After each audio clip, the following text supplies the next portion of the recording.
C'est un projet de loi de financement de la sécurité sociale qui est un projet de protection des Françaises et des Français, puisqu'il n'y aura pas de contribution supplémentaire demandée aux assurés sociaux. Il n'y aura pas de déremboursement, de franchise, il n'y aura pas d'augmentation de la CSG. Il n'y aura pas d'augmentation non plus de la taxe sur les sociétés d'assurance concernant les mutuelles. C'est un budget qui est volontariste en ce qui concerne l'équilibre des comptes, puisque malgré le contexte très difficile et avec les aléas des prévisions de croissance, il vise une réduction significative du déficit avec un objectif de 11 milliards pour le régime général en déficit. Et c'est un PLFS enfin qui, malgré la difficulté économique, apporte un certain nombre de mesures très ciblées de justice. Je pense notamment aux exploitants agricoles, aux victimes de l'amiante. Après, bien entendu, l'augmentation de l'allocation de rentrée scolaire qui a eu lieu lors de la dernière rentrée scolaire.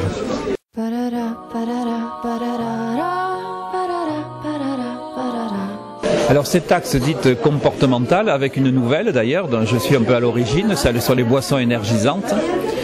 Ces taxes dites comportementales ont bien entendu un éclairage santé publique. Très franchement, je ne pense pas que l'augmentation qui a été décidée après bien d'autres soit décisive en ce qui concerne la lutte contre les addictions ou contre les comportements à risque.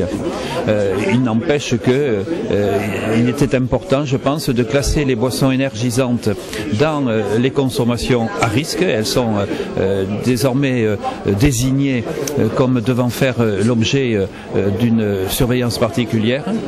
Et puis, ces taxes ont un lourd passif en ce qui concerne la prise en charge de leurs dégâts sanitaires. Et donc, il était normal qu'elles contribuent davantage aussi à l'effort de réduction des déficits.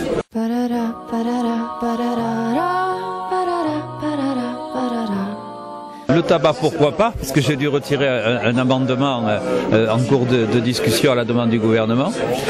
Mais cette seconde lecture, elle risque de se passer dans des conditions un petit peu particulières en fonction du vote du Sénat. Et il n'est pas impossible que le Sénat n'aille pas au bout de l'examen du PLFSS qui s'ouvre donc aujourd'hui même, et qu'en quelque sorte l'Assemblée nationale retravaille sur son propre texte.